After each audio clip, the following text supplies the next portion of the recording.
Olá, sejam todos bem-vindos a mais uma aula de Química. Meu nome é a professora Carla e a nossa aula hoje é sobre isomeria. Então vamos começar aqui fazendo uma pergunta para vocês. Então observem aqui a imagem e vocês vão me dizer se elas são iguais ou se elas são diferentes. Então a gente tem aqui ó, a substância A, que ela tem o quê? Ela é um líquido incolor, tem um ponto de ebulição de 78,5 e apresenta reatividade química. E a gente tem aqui essa substância B, que é um gás incolor, ponto de liquefação a menos 23,6 graus e tem baixa reatividade química. Então, só de olhar assim, a gente já sabe que são o quê? Substâncias diferentes. Mas, gente, olha esse detalhe, eles têm o quê? Eles têm o mesmo, ó. Eles vão ter o quê? A mesma fórmula molecular. Então, eles têm o quê? 2 carbonos, 6 hidrogênios e 1 oxigênio. E agora? Eles têm a mesma fórmula molecular, mas eles têm o quê? Eles vão ter o quê? As propriedades diferentes. Então, baseado nisso, qual que é? Elas são iguais ou elas são diferentes? Então, aqui, ó, a gente vai ter a fórmula estrutural, né? Então, embora a fórmula molecular ela seja igual, a sua fórmula estrutural ela é diferente. Assim como o quê? Assim como as suas propriedades físicas, né? Então, aqui a gente tem o álcool etílico e aqui a gente tem o éter metílico. Né? Então, embora elas tenham essa mesma fórmula, né, de 2 carbonos, 6 hidrogênios e 1 oxigênio, elas são completamente diferentes, né, em relação à sua função química e também às suas propriedades físicas. Então, isso que a gente chama de isomeria, né? Então, isomeria, né, quando as moléculas elas têm o quê? Elas têm a fórmula molecular igual, porém, a sua estrutura ela é diferente. Então, a gente tem aqui o exemplo da palavra Roma. Né? Então, com a letra R-O-M-A, a gente consegue escrever mora, a gente consegue escrever amor, a gente consegue escrever ramo. Né? Então, na química, a gente também consegue fazer esses rearranjos, né, com os átomos que a gente possui. Então, isso a gente chama de isomeria. Que um outro exemplo é como gêmeos. Né? Quem aí já não conhece ou já viu aí um casalzinho de gêmeos? Eles são iguais, são idênticos, porém eles têm o quê? Eles têm propriedades diferentes, né? Eles têm personalidade diferente, às vezes eles têm um jeito diferente, muitas vezes eles pensam de formas diferentes. Então isso acontece também aqui dentro da química, nessa parte de isomeria. Então na isomeria, gente, a gente vai ter o quê? A gente vai ter a isomeria plana, né? Então na isomeria plana a gente tem a questão da isomeria de função, a isomeria de cadeia, a isomeria de posição, metameria ou compensação e a tautomeria. Então aqui é a parte da isomeria plana. E aí a gente tem a isomeria espacial. E aí na isomeria espacial, né, a gente vai ter a isomeria geométrica ou cis e trans e a isomeria óptica. Então a isomeria ela vai ter essas duas separações entre a isomeria plana e a isomeria espacial. Então, vamos ver cada uma delas. Então, dentro da isomeria plana, a gente vai ter a isomeria de cadeia. Como que funciona essa questão da isomeria de cadeia? A gente vai ter os átomos ou radicais que vão mudar o quê? A sua posição na cadeia carbônica, sem alterar o quê? A função química do composto orgânico. Então, aqui a gente tem o quê? A gente tem o metilpropano, né? Então, lembra que a gente viu nessas aulas passadas que a gente vai ter o quê? Aqui é a cadeia principal e aqui ó, a gente vai ter uma ramificação. Né? E por conta dessa ramificação, essa molécula ela vai ser a metilpropano. Já aqui ó, a gente tem uma cadeia normal, né? Então a gente não tem nenhuma ramificação aqui nessa cadeia. Então ela vai ser o butano. Então, isso daqui a gente chama de isomeria plana de cadeia. É a mesma fórmula molecular, mas vai mudar o quê? Vai mudar a sua estrutura ali na cadeia carbônica, né? Tendo ramificação ou sem ramificação. Então, essa daqui é a isomeria plana de cadeia. A nossa próximo tipo de isomeria é a isomeria plana de posição, né? Então, ela vai o quê? Vai diferenciar por alguns aspectos ali na sua estrutura. Então, esses aspectos, né, eles podem ser o quê? A posição da insaturação, a posição da função ou então a posição da ramificação, né? Vamos ver aqui alguns exemplos. Então, aqui, ó, a gente tem a posição, né, da ramificação. Então, aqui, ó, a nossa ramificação, ela tá o quê? Ela tá ligada ao carbono número 2. Então, aqui a gente tem um 2-metilpentano. E nesse outro exemplo, ó, a gente tem a ramificação no carbono 3. Então, ele é o 3-metilpentano. Então, o quê? São iguais, né? A fórmula molecular é igual. A fórmula estrutural, ela é diferente por conta do quê? Da posição onde o radical, né, ele se encontra, na posição da ramificação. Então, eles são o quê? Isômeros planos de posição, em relação à sua ramificação. Aí, eles podem ter o quê? Essa isomeria plana de posição em relação à sua insaturação, né, em relação ao local da insaturação, no local da dupla ligação.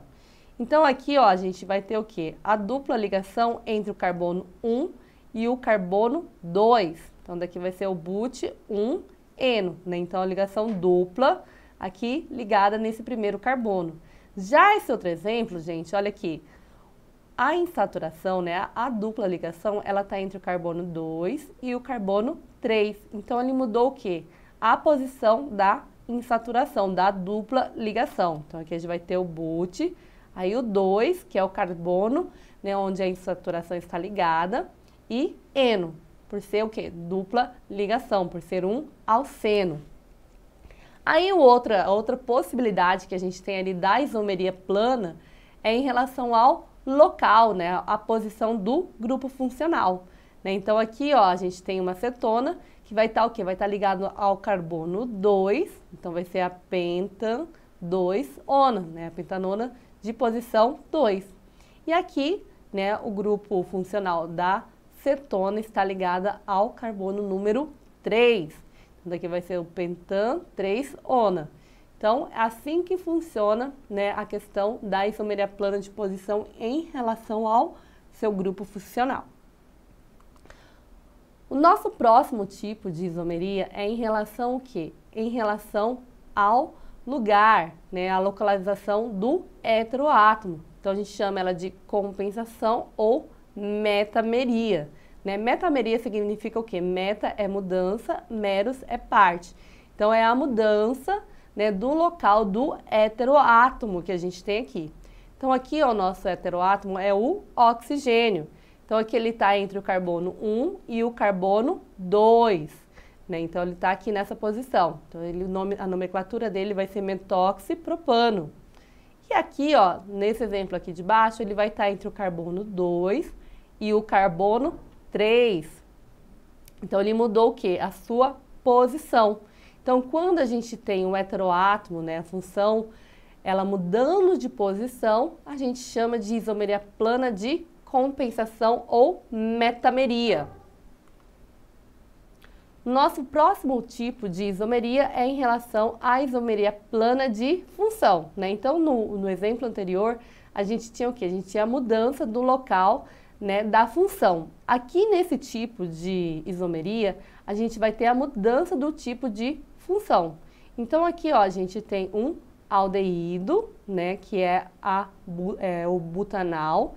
Então, aqui a gente vai ter, ó, 4 carbonos e o grupo aldeído aqui na extremidade dessa cadeia carbônica. E aqui a gente tem a butanona, né, que é o grupamento da cetona. Então, ele vai estar aqui a dupla ligação entre radicais, né? Então, a gente mudou o quê? A gente mudou o tipo de função. Então, aqui é um aldeído, aqui é uma cetona. Então, eles vão ter o quê? Vão ter a mesma fórmula molecular, que é a C4H8 oxigênio, mas o quê? A sua estrutura, né? A sua fórmula estrutural, ela é diferente. Então, daqui é a isomeria plana de função. Então, aqui é o aldeído, aqui é uma cetona. O nosso próximo tipo de isomeria é em relação à isomeria plana de tautomeria. Né? Então, a tautomeria, ela vai o quê? Ela trata-se de um caso particular da isomeria funcional, em que os dois isômeros ficam o quê? Num equilíbrio químico dinâmico. Né? Então, tautômeros são o quê? As moléculas que vão realizar a isomeria de tautomerização. Então, ela refere-se ao quê? A reação de tautomeria, que faz ali um equilíbrio químico. Então, aqui a gente tem um exemplo, ó. Então, aqui a gente tem, aqui é um enol, né? Então, a gente tem aqui um carbono com dupla ligação e aqui o grupamento OH, né, do enol. Então, aqui ó, a gente tem a dupla e o hidrogênio ligado aqui ao oxigênio. No caso da tautomeria, vai ter o quê? Vai ter esse equilíbrio dinâmico. Então, uma hora ele vai estar nessa conformação aqui de enol e em outra hora ele pode ser ou um aldeído ou uma cetona. Então, aqui ó, a dupla ligação, ela vai migrar aqui entre esses dois carbonos para o carbono e o oxigênio. E o hidrogênio, que estava ligado aqui a esse oxigênio, ele vai vir para este outro carbono.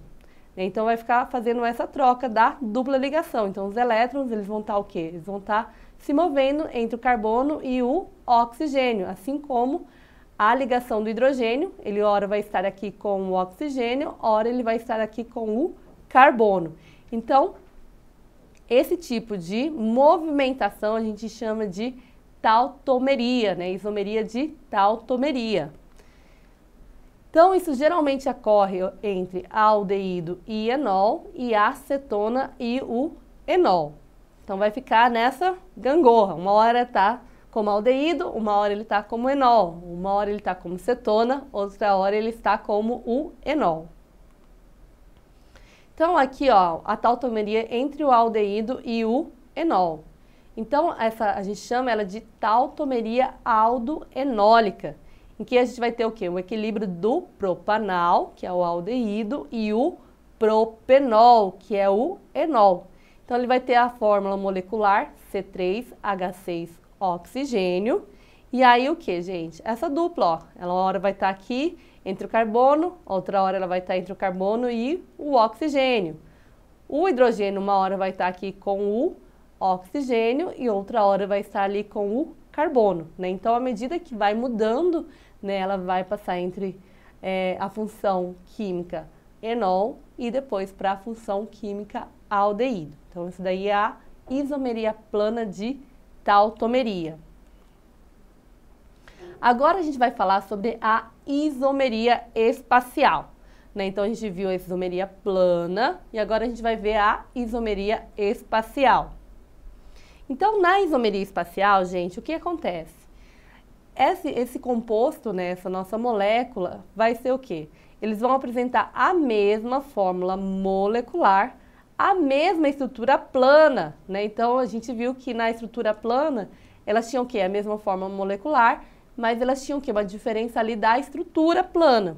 Aqui, na isomeria espacial, ela vai ter o quê? A mesma fórmula molecular, a mesma estrutura plana, só que vai mudar o quê, gente? A estrutura espacial, né? Por isso que a gente chama de isomeria espacial. Né? Então, dentro da isomeria espacial, a gente tem a isomeria geométrica cis e trans, e aí a gente tem a isomeria óptica. Bora falar sobre cada uma delas. Então, vamos começar aqui falando sobre a isomeria geométrica cis e trans. Então, na isomeria geométrica, ou a gente também pode chamar ela de isomeria cis e trans, é um tipo de estereoisomeria que ocorre entre alcenos de cadeia aberta. Então, aqui ó, a gente tem um exemplo de um alceno, né? Então, o alceno é o quê? É uma cadeia, nesse caso, ela vai estar aberta, né? Ela não forma um ciclo, e ela vai ter o quê? Uma dupla ligação. Por isso que a gente chama ela de alcenos de cadeia aberta. E é necessário que o quê? Que os ligantes sejam diferentes. Então, aqui a gente tem o ligante A aqui a gente tem o ligante B, aqui a gente tem o ligante C e aqui a gente tem o ligante D. Então, para que ocorra a isomeria geométrica do tipo cis e trans, né, a gente precisa o quê? Que essa molécula seja aberta, dupla ligação, ligantes diferentes.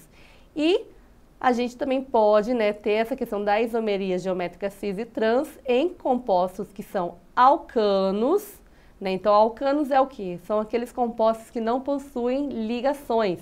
Então, aqui, ó, nesse outro exemplo, a gente não tem nenhuma ligação dupla, né? Só ligações simples. E eles precisam estar em cadeia fechada. Então, a gente está aqui, ó, esse carbono está ligado a esse carbono, que está ligado a esse carbono, fechando aqui um ciclo, né? Então, aqui a gente tem uma cadeia fechada. E também é necessário que os seus ligantes sejam diferentes. Então, aqui a gente tem o cloro e o hidrogênio. Então, a gente tem os ligantes diferentes. Então, os compostos, né, de cadeia aberta, né, acíclica, ela vai ter o quê? Ela pode ter dois tipos de nomenclatura. Ela pode ser cis, quando o quê, gente? Quando os ligantes iguais estão do mesmo lado do plano. Então, a gente corta aqui, a gente passa uma linha aqui, né, entre os carbonos. E se os dois ligantes estiverem nessa posição para cima, a gente chama ela de cis. Então, do mesmo lado do plano. Então, os dois cloros aqui nessa parte superior. Então, quando eles estão nessa parte superior, a gente fala que ele é uma molécula cis. E se eles estiverem em lados opostos, a gente vai chamar eles de trans, né? Então, ligantes de lados opostos, né? Ligantes iguais de lados opostos, a gente chama eles de trans. Então, o cloro está aqui, ó, nessa parte de cima, e aqui esse cloro está aqui na parte de baixo. Então, a gente chama ela de molécula trans. Então, aqui a gente tem mais algum exemplo, né? Mais um exemplo. Então, aqui os dois cloros para cima é o cis. E aqui um cloro para cima, o outro cloro para baixo, a gente chama de trans. Né? Então, o nome aqui, ó, dessa molécula vai ser como? Vai ser 1,2 dicloroetano, porque a gente tem o quê? Dois cloros, né? Então, um cloro vai estar no carbono 1, o outro cloro vai estar no carbono 2. Então, são dicloroetano. Aí, aqui a gente também pode chamar de diastereoisômero cis, né? Diclorometano cis. E aqui, a mesma coisa, né? Vai ser 1,2 dicloroetano trans, porque eles vão estar o quê? Em lados opostos. Agora, em relação, né, aos compostos de cadeia cíclica fechada, né? Então, a gente viu ali na cadeia aberta, agora a gente vai ver como que funciona quando ela está o quê? Com a cadeia cíclica fechada. Então, para que ocorra, né, esse tipo de isomeria cis e trans em cadeia fechada, tem que ter pelo menos um dos ligantes diferentes de hidrogênio em dois dos carbonos do ciclo e não podem ser o quê? Carbonos com duplas ligações, aqui só com ligações simples, né? E a possibilidade da organização espacial também ocorre da mesma forma. Se for isômero cis, né, os ligantes iguais ou de maior massa vão estar o quê? Do mesmo lado. E se for isômeros do estilo trans, né, os ligantes iguais ou de maior massa vão estar o quê? De lados opostos. Vamos ver aqui um exemplo. Então, aqui, ó, a gente tem o quê? Um composto de cadeia fechada, né? Um ciclo de cadeia fechada, onde aqui o A e o B precisam ser diferentes, né? Esses ligantes aqui precisam ser diferentes. E o X e o Y também precisam ser o quê? Ligantes diferentes. Mas o A e o B pode ser igual a X e Y. Aqui, ó, a gente tem a molécula, né, cis da cadeia fechada, então a gente faz esse tracejado aqui, ó. E se as duas moléculas estiverem do mesmo lado, vai ser cis, né, vai ser uma molécula simétrica. Se aqui os dois ligantes, né, estiverem em lados opostos, né, a gente chama ele de trans. Então, aqui, ó, a gente tem o 1,2, né? Então, o carbono 1 vai ter um cloro, o carbono 2 vai ter o outro cloro. Então, 1,2 dicloropropano, e aqui a gente coloca o cis antes. E nessa outra, né, a gente coloca o trans 1,2-dicloropropano. Né? Então, isso daqui é o tipo de isomeria cis e trans. Agora a gente vai falar um pouco da isomeria espacial óptica. Né? Então, na isomeria espacial óptica, a gente vai o quê? A gente vai denominar a isomeria óptica como um caso particular de isomeria espacial que só ocorre em moléculas quirais. Agora vocês devem estar se perguntando o que é uma molécula quiral, gente. Para que uma molécula seja quiral, né, para que aquele carbono seja uma molécula quiral, ele precisa o quê? Ter 4 ligantes diferentes. Então aqui, ó, a gente tem um carbono e cada um dos ligantes que vão estar, né, aqui fazendo essa ligação aqui covalente com esse carbono, eles precisam ser diferentes. Então aqui, ó, a gente tem um carbono, ele está fazendo ligação aqui com CHO, aqui ele está fazendo uma ligação com um outro ligante, aqui ó, CH2OH e aqui fazendo ligação com um hidrogênio. Né? Então cada um dos ligantes é um ligante diferente. Então isso daqui a gente chama de carbono quiral. Ou então a gente também pode chamar ele de carbono quaternário, né? Como a gente viu na aula passada. Então aqui a gente vai ter o quê? Esse carbono quiral. Então quando a gente tem esse carbono quiral, ele consegue fazer com que ocorra uma isomeria espacial óptica. E aí esse isômero espacial óptico, ele cria os enantiômeros. Então o que é o enantiômero? Eles vão ser o quê? São imagens especulares um do outro, ou seja, se a gente colocar ali na frente de um espelho, eles vão ser iguais. Né? Então aqui a gente tem essa molécula, né? E a gente colocando ela na frente da outra, elas vão ter essa mesma equivalência. Porém, quando a gente superpõe elas, elas não vão conseguir ficar superpostas. Então, deixa eu mostrar aqui para vocês. Então, aqui, ó, se a gente pegar as nossas duas mãos, se a gente colocar uma de frente para a outra, elas vão ter essa imagem espelhada. Porém, se a gente sobrepor ela, ó, tá vendo? A gente fica com os dedões em posições opostas, né? Os dedões e os dedos mínimos. Então, isso daqui é uma imagem que não se superpõe, elas não estão superpostas, ok? Então, vamos voltar aqui para os nossos slides. Então, nessa questão da isomeria espacial óptica, ela ocorre como? A gente vai ter uma luz polarizada que vai ocorrer através do polarímetro. Então, primeiro a gente tem aqui uma luz natural.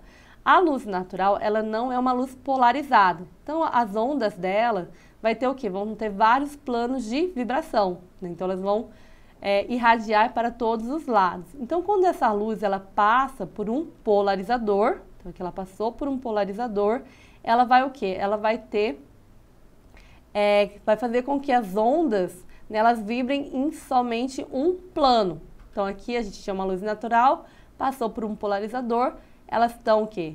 Vibrando em um único plano, e aí a gente vai fazer com que ela passe ali por uma substância opticamente ativa, que é a substância que a gente quer descobrir se ela tem atividade ou não.